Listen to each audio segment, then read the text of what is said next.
All right, I want to show you how to make a cool reflection in Illustrator. Pretty simple.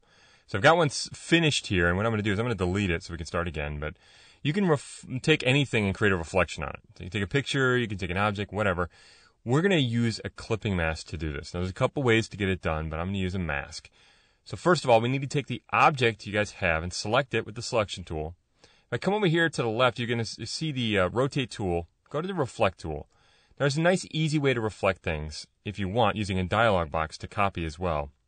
So if you come up to one of these points right here, you're going to see it says Anchor right there. If I hold down Alt on Windows, Option on Mac, and click on one of the points, it'll bring up a dialog box.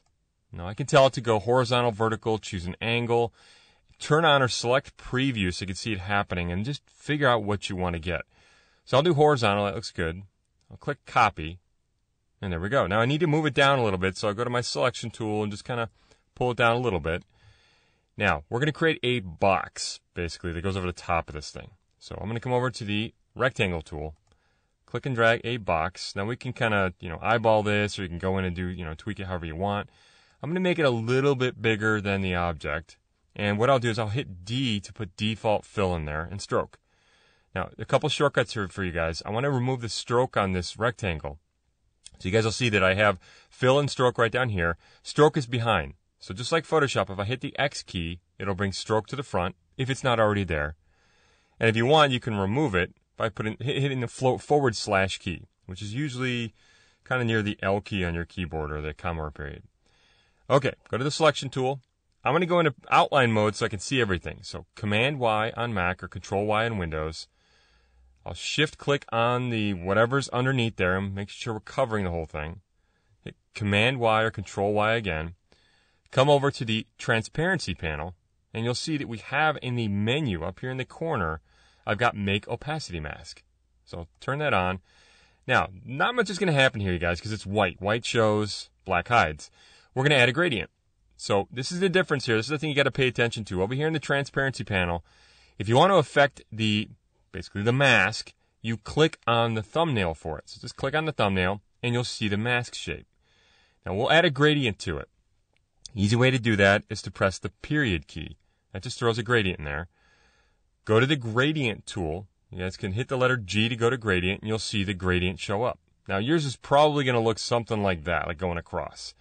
What we're going to do is we're just going to redraw it. So start somewhere up here, click and drag down, hold down the Shift key, and maybe not go all the way down. You guys can see you can kind of mess with it. Keep redrawing it, try different things, see what looks good, what you like, etc.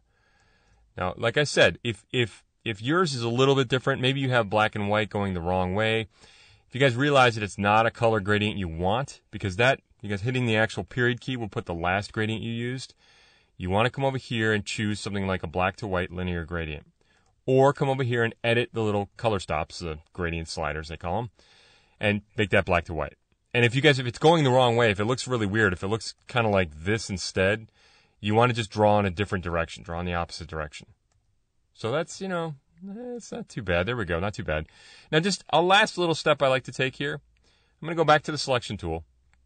I like to go in and edit this thing a little bit more. Now, the thing that you got to pay attention here is we are still working on the opacity mask. So if you try and go out and edit other stuff, you can't. I always forget this, and I just did. So if I go to the transparency panel, click on the thumbnail for the object, and you'll see there it is again. So once again, if you want to go to the opacity mask, you click on that. The object, you go there. This lets you get back to work and do other stuff. Now, one last step here I'm going to go up to Effect, Distort and Transform, and you'll see Free Distort. Now, there's a billion ways to get this done, you guys, but I'm going to come in here to Free Distort and just grab the little points here and literally do a Free Distort. We're just going to come out, and you can do it. There we go. A little bit better. I'll click OK, and you guys can see what it does. If I click to deselect, there we go. Now, if I want to fix it up, do a little bit more. So I'm trying to give it a little reflection this way.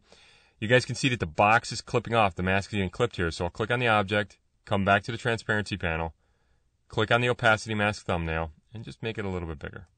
Kind of spread that out. Tons of stuff you can do here. Okay. Make sure you go back to last step here, go back to the thumbnail, and you've got yourself just a cool little reflection.